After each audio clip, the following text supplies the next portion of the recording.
व्यसन। व्यसन की परिभाषा। व्यसन शब्द सांस्कृतिक भाषा का है जिसका तात्पर्य है कष्ट या हेतु में परिणाम का उपचार किया गया है।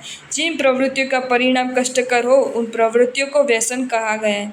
व्यसन एक ऐसी आदत है जिसके बिना व्यक्ति रह नहीं सकता। व्यसनों की प्रवृत्ति अचानक नहीं होती, पहले व्यक्ति आकर्षण से करता है, फिर उसे करने का मन होता है।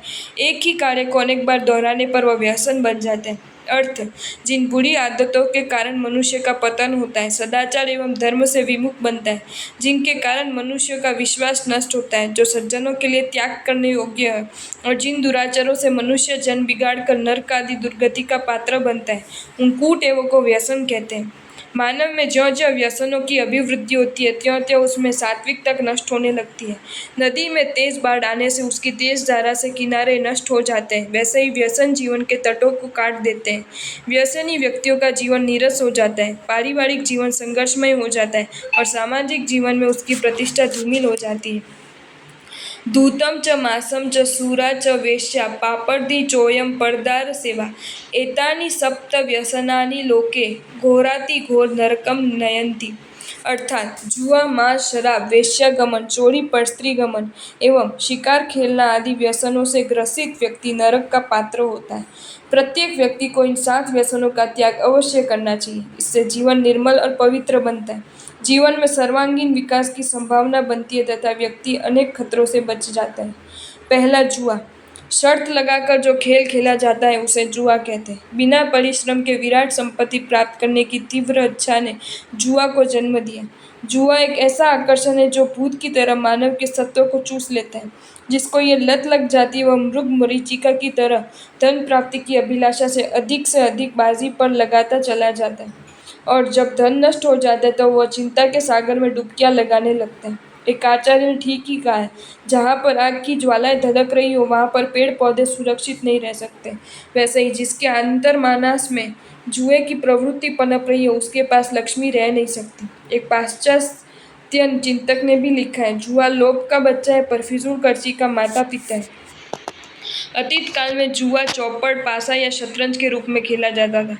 महाभारत काल में चौपड़ का अधिक प्रचलन था तो मुगल काल में शतरंज का, अंग्रेजी शासन काल में ताश के रूप में और उसके पश्चात सट्टा, लॉटरी आदि विविध रूपों में जुआ का प्रचलन प्रारंभ हुआ।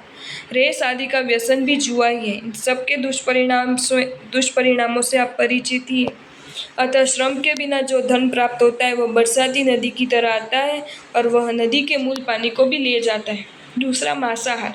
त्रस्त जीवों को वध करके भोजन के रूप में उपयोग करना मांस भक्षण है। यह निर्दयता व क्रूरता की सबसे बड़ी निशानी है। मांस, मछली, अंडे आदि मांसाहारी पदार्थों का सेवन करना मांस भक्षण है। मनुष्य जीभ के स्वाद के लिए बेचारे मूक व निरपराधी प्राणियों की हत्या करके मांस का सेवन करता है। सभी धर्म प्रवर्तकों ने नैतिक दृष्टि से मांसाहार को निंदनीय और हिंसाजनक माना है। मांसाहार करने वाले को जघन्य दृष्टि से देखा जाता है। सामाजिक, नैतिक, धार्मिक व स्वास्थ्य की दृष्टि से भी मांसाहार हानिप्रद है। आध्यात्मिक दृष्टि से भी नहीं, आर्थिक दृष्टि से भी मांसाहार अनुपयुक्त है। मांसाहार घोर तामसिक आहार है जो जीवन में अनेक विकृतियां पैदा करता है। अतः मनुष्य की स्वाद लोलुपता के अतिरिक्त और कोई तर्क ऐसा नहीं है जो मांसाहार का समर्थक हो सके। शक्तिदायक आहार के रूप में मांसाहार के समर्थन का एक खोखला दावा है। ये सिद्ध हो चुका है कि मांसाहारियों की अपेक्षा शाकाहारी अधिक शक्ति संपन्न होते हैं और उनमें अधिक काम करने की क्षमता होती है। शेर आदि मांसाहारी प्राणी शाकाहारी प्राणियों पर जो विजय प्राप्त कर लेते हैं उसका कारण उनकी शक्ति नहीं बल्कि उनके नख, दांत आदि क्रूर शारीरिक अंग है। मांसभक्षी पशुओं के शरीर की रचना और मानव शरीर की रचना बिल्कुल भिन्न है। आधुनिक शरीर शास्त्रियां भी स्पष्ट अभिमत है कि मानव का शरीर मांस भक्षण के लिए सर्वथा अनुपयुक्त है। मानव में जो मांस खाने की प्रवृत्ति है वह उनके नैसर्गिक नेचुरल रूप नहीं है किंतु विकृत रूप है। ये बात अनेक वैज्ञानिक अनुसंधानों में से प्रमाणित हो चुका है। मिर्गी, एपिलेप्सी, ये इन्फेक्टेड मांस और बगैर धुली सब्जियों खाने से होता है। आंतों का अल्सर, अपेंडिसाइटिस, आंतों और मलद्वार का कैंसर, ये रोग शाकाहारियों की अपेक्षा मांसाहारियों से अधिक पाए जाते हैं। गुर्दे की बीमारियां, किडनी डिजीज, अधिक प्रोटीन युक्त भोजन गुर्दे खराब करता है। शाकाहारी भोजन फैलावदार होने से पेट जल्दी बढ़ता है, अतः उससे मनुष्य आवश्यकता से अधिक प्रोटीन नहीं ले पाता, जबकि मांसाहार से आसानी से आवश्यकता से अधिक प्रोटीन खाया जाता है। संधिवात रोग, गठिया और वायु रोग, rheumatoid arthritis, gout and other type of arthritis. मांसाहार खून में यूरिक एसिड की मात्रा बढ़ाता है, जिसके जोड़ों पर जमा हो जाने से ये रोग उत्पन्न होते हैं। ये देखा गया कि मांस, अंडा, चाय, कॉफी इत्यादि छोड़ने पर इस प्रकार के रोगियों का लाभ पहुंचा, इसलिए मांसाहार की परिगणना व्यसनों में की गई है। तीसरा, मद्यपान। जितने भी पेय पदार्थ जिनमें मादकता है, विवेक बुद्धि को नष्ट करने वाले या विवेक बुद्धि पर पर्दा डाल देते, वे सभी मद्य के अंतर्गत आ जाते हैं। मदिरा एक प्रकार से नशा लाती है, इसलिए भांग, गांजा, चरस, अफीम, सिगरेट, बीड़ी, तंबाकू, विस्की, ब्रांडी, शैंपेन, बियर, देसी और विदेशी मद्य है, वे सभी मदिरा पान में ही आते हैं। मदिरा पान ऐसा तीक्ष्ण तीर है कि जिस किसी को लग जाता है, उसका वह सर्वस्व नष्ट कर देता है। मदिरा की एक एक बूंद जहर की बूंद के सदृश है।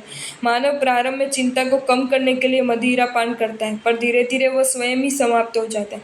शराब का शौक बिजली का शौक है। जिस टन से धन से और जीवन के आनंद से बर्बाद होना, उसके लिए मदिरा ही एक बोतल ही पर्याप्त है। मदिरा की प्रथम घूंट मानव को मूर्ख बनाता है, द्वितीय घूंट पागल बनाता है, तृतीय घूंट से वह दानव की तरह कार्य करने लगता है और चौथे घूंट से वह मुर्दे की तरह भूमि पर लुढ़क पड़ता है। एक पाश्चात्य चिंतक ने मदिरालय की तुलना दिवालिया बैंक से की है। मदिरालय एक ऐसे दिवालिया बैंक के सदृश है, जहाँ तुम अपना धन जमा कर देते हो और खो देते हो। तुम्हारा समय, तुम्हारा चरित्र भी नष्ट हो जाता है, तुम्हारी स्वतंत्रता समाप्त हो जाती है, तुम्हारे घर का आनंद समाप्त हो जाता है, साथ ही अपनी आत्मा का भी सर्वनाश कर देते हो। मदिरा पोषक नहीं, शोषक। शरीर को टिकाने के लिए आहार की आवश्यकता है, किंतु मदिरा में ऐसा कोई पोषक तत्व नहीं है जो शरीर के लिए आवश्यक है, अपितु उसमें सड़ाने में ऐसे जहरीले तत्व प्रविष्ट हो जाते हैं जिनसे शरीर पर घातक प्रभाव पड़ता है। मदिरा में अल्कोहल होता है, वह इतना तेज होता है कि 100 बूंद पानी में 1 बूंद अल्कोहल मिला हो और उसमें एक छोटा सा कीड़ा गिर जाए तो शीघ्र ही मर जाता है। मदिरा के नशे में व्यक्ति की दशा पागल व्यक्ति की तरह होती है। वह पागल की तरह हंसता है, गाता है, बोलता है, नाचता है, घूमता है, दौड़ता है और मूर्छित हो जाता है। कभी वह विलाप करता है, कभी रोता है, कभी अस्पष्ट गुनगुनाने लगता है, कभी चीखता है, कभी मस्तक धुनने लगता है। इस तरह शताधिक क्रियाएं वह पागलों की तरह करने लगता है। इसलिए कहा है, मद्यपान से मानव की बुद्धि भ्रष्ट हो जाती है। एक पाश्चात्य चिंतक ने भी लिखा है, जब मानव में मद्यपान का व्यसन प्रविष्ट होता है तो उसकी बुद्धि उससे विदा ले लेती है। When drink enters, wisdom departs। मदिरा के दोष। आचार्य हरिभद्र ने मद्यपान करने वाली व्यक्ति से 16 दोषों का उल्लेख किया है। वे इस प्रकार है। पहला, शरीर विद्रप होना। दूसरा, शरीर विविध रोगों का आश्रय स्थल होना। तीसरा, परिवार से तिरस्कृत होना। चौथा, समय पर कार्य करने की क्षमता न रहना। पांचवें, अंतर्मानस में द्वेष पैदा होना। छठा, ज्ञान तंतुओं को धुंधला हो जाना। सातवां, स्मृति का लोप हो जाना। आठवां, बुद्धि भ्रष्ट होना। नौवां, सज्जनों में संपर्क समाप्त हो जाना। 10वां, वाणी में कठोरता आना। 11वां, नीच कुलोत्पत्र व्यक्तियों से संपर्क। 12वां, कुलहीनता।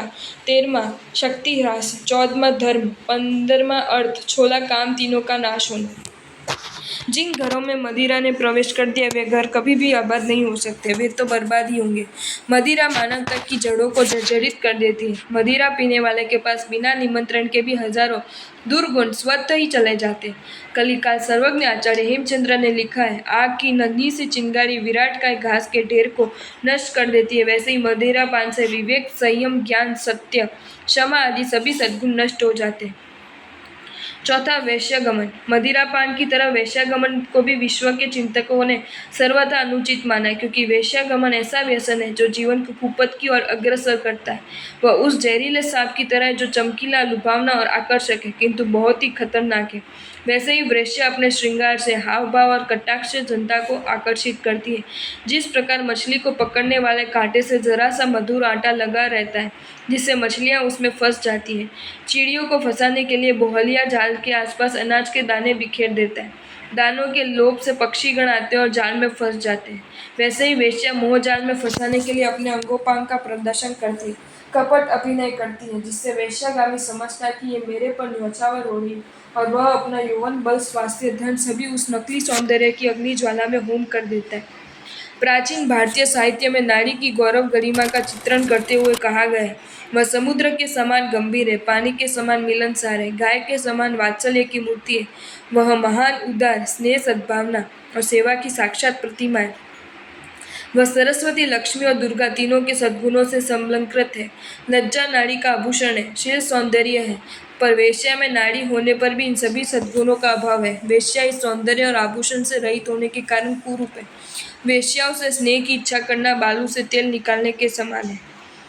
आज के युग में उन्हें वेश्या न कहकर कॉल गर्ल कहा जाता है। अच्छे अच्छे वस्त्र पहनकर अच्छे घरों में रहकर ये धंधा करती है, अतः उनसे बचना चाहिए, वरना हम दुर्गति के भवभ्रमण को बढ़ाने के साथ ही अनेक घातक बीमारियों के शिकार बन सकते हैं। एड्स के खतरे की तलवार सिर पर लटकी रहती है।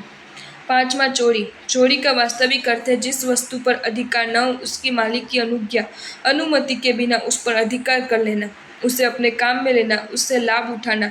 अदत्ता दान चोरी है। माल के मालिक के अधिकार के बिना कोई वस्तु लेना चोरी है। चोरी के प्रकार। प्रश्न व्याकरण सूत्र में चोरी के 30 नाम बताकर कहा कि चोरी का कार्य अपकीर्ति को करने वाला अनार्य कर्म है। वह प्रियजनों में भेद उत्पन्न करने वाला है। चोरी विविध रूप से की जाती है। मालिक की अनुपस्थिति में, उसकी उपस्थिति में भी असावधानी से उसकी वस्तु को ग्रहण करना, सेंध लगाकर, जेब काटकर, ताला या गठरी खोलकर अथवा पड़ा हुआ, भूला हुआ, खोया हुआ, चुराया हुआ, कहीं पर रखा हुआ दूसरे के धन पर अधिकार करना चोरी है। एक चिंतक ने चोरी के 6 प्रकार बताए: छत्र चोरी, नजर चोरी, ठगी चोरी, उद्घाटक चोरी, बलात् चोरी और घातक चोरी। छत्र चोरी यानी छिपकर या गुप्त रूप से मालिक की दृष्टि चुराकर वस्तु का लेना छत्र चोरी है। नजर चोरी, देखते ही देखते वस्तु को चुरा लेना, जैसे दर्जी, सुनार आदि नजर चोरी करते हैं। ठगी चोरी, किसी को कपट से धोखा देकर ठगना, मिथ्या विज्ञापन देकर लोगों से पैसा ले लेना ठगी चोरी है। उद्घाटक चोरी, गांठ, ताला, कपाट, तिजोरी आदि का द्वार खोलकर चुपके से सामान लेकर भाग जाना उद्घाटक चोरी है। बलात् चोरी, रास्ते में चलते यात्री को संपत्ति का भय दिखाकर लूट लेना बलात् चोरी है। घातक चोरी, हमला करके या मानव को घायल करके किसी के घर, दुकान आदि में घुस जाना और सब कुछ लेकर भाग जाना घातक चोरी है। परस्त्रीगमन, अपनी स्त्री को छोड़कर दूसरी स्त्रियों के पास जाना, विषयों का सेवन करना परस्त्रीगमन है। गृहस्थ के लिए विधान है कि वह अपनी विधिवत विवाहित पत्नी में संतोष करके शेष सभी परस्त्री आदि के साथ मैथुन विधि का परित्याग करे। विराट रूप में फैली हुई वासनाओं को जिसके साथ विधि पूर्वक पाणी ग्रहण हुआ है उसमें वह केंद्रित करे। इस प्रकार असीम वासना को प्रस्तुत व्रत के द्वारा अत्यंत सीमित करे। परस्त्री से तात्पर्य अपनी धर्म पत्नी के अतिरिक्त अन्य सभी स्त्रियों से, चाहे थोड़े समय के लिए किसी को रखा जाए या उपपत्नी के रूप में किसी परित्यक्ता, व्यभिचारिणी, वेश्या, दासी या किसी की पत्नी अथवा कन्या, ये सभी स्त्रियां परस्त्रियां हैं। उनके साथ उपभोग करना अथवा वासना की दृष्टि से देखना, क्रीड़ा करना, प्रेम प्रश्न लिखना या अपने चंगुल में फंसाने के लिए विभिन्न प्रकार के उपहार देना, उसे प्राप्त करने के लिए प्रयास करना, उसकी इच्छा के विपरीत काम क्रीड़ा करना, यह बलात्कार है और इसकी इच्छा से करना परस्त्री सेवन है। समाजशास्त्रियों ने परस्त्री गमन को मुख्य कारण बताया: क्षणिकावेश, अज्ञानता, बुरी संगति। पति के परस्त्री गमन को देखकर उसकी पत्नी भी पथभ्रष्ट होती है। विकृत साहित्य पठन, धन मद के कारण, धार्मिक अंधविश्वास, सहशिक्षा, अश्लील चलचित्र, अनमेल विवाह, नशीले पदार्थ सेवन। 7वां, शिकार, अपनी प्रसन्नता के लिए किसी भी जीवों को दुखी करना शिकार है। शिकार मानव के जंगलीपन की निशानी है। शिकार मनोरंजन का साधन नहीं अपितु मानव की क्रूरता और अज्ञता का विज्ञापन है। क्या संसार में सभी मनोरंजनों की कमी है जो शिकार जैसे निकृष्टतम मनोरंजन का मानव सहारा लेता है? शिकार करना वीरता का नहीं अपितु कायरता और क्रूरता का द्योतक है। शिकारी अपने आप को छिपाकर पशुओं पर शस्त्र और अस्त्र का प्रयोग करता है। यदि पशु उस पर झपट पड़े तो शिकारी की एक क्षण में दुर्दशा हो जाएगी। वीर वह है जो दूसरों की जख्मी नहीं करता। दूसरों को मारना, उनके जीवन के साथ खिलवाड़ करना, ये तो हृदयहीनता की निशानी है। भोले भोले निर्दोष पशुओं के साथ क्रूरतापूर्वक व्यवहार करना मानवता नहीं दानवता है। व्यक्ति अनेक कारणों से शिकार करता है, जैसे मनोविनोद के लिए, साहस प्रदर्शन के लिए, कुसंग के कारण, धन प्राप्ति के लिए, फैशन परस्ती के लिए, घर को सजाने के लिए आदि। शिकार के कई रूप हैं, जैसे मनोरंजन के लिए सभी सांडों, मुर्गों, भैंसों, बिल्लियों, कुत्तों, बंदरों, सांप, नेवला आदि जानवरों को परस्पर लड़ाना। जो व्यक्ति दूसरों के प्राणों का अपहरण कर कष्ट देते हैं उन्हें सुख कहाँ प्राप्त हो सकता है? जो अपनी विलिसता, स्वार्थ, रसलोलुपता, धार्मिक अंधविश्वास अथवा मनोरंजन के लिए पशु पक्षियों के रक्त से अपने हाथ को रंगते उन्हें आनंद कहाँ? ये सातों व्यसन केवल पुरुष जाति के लिए ही नहीं है, महिलाओं के लिए भी है। उन्हें भी इन व्यसनों से मुक्त होना चाहिए। जैन साधना पद्धति में व्यसन मुक्ति साधना के महल में प्रवेश करने का प्रथम द्वार है। जब तक व्यसन से मुक्ति नहीं होती, मनुष्य में गुणों का विकास नहीं हो सकता। इसलिए जैन आचार्यों ने व्यसन मुक्ति पर अत्यधिक बल दिया है। व्यसन से मुक्त होने पर जीवन में आनंद का सागर ठाठे मारने लगता है। अतः व्यसन जीवन के सर्वनाशक है। ये जीवन को दुर्गति के ढकेलने का कार्य करता है। हमें उनसे बचने का पूर्ण प्रयत्न करना चाहिए। जुआ खेलने से धन का नाश, मांस भक्षण से दया धर्म का नाश, शराब से परिवार एवं समाज के हितों का नाश, शिकार से धर्म का नाश, चोरी से प्रतिष्ठा का नाश, पर स्त्री गमन वेश्यागमन से तन धन और मन का सर्वनाश करता हुआ मानव अधोगति का मेहमान बनता है। अतः साधकों को सदैव इन व्यसनों से दूर रहना चाहिए। जीवन को उन्नत बनाने के लिए व चरित्र निर्माण के लिए इन व्यसनों को छोड़ना नितांत जरूरी है।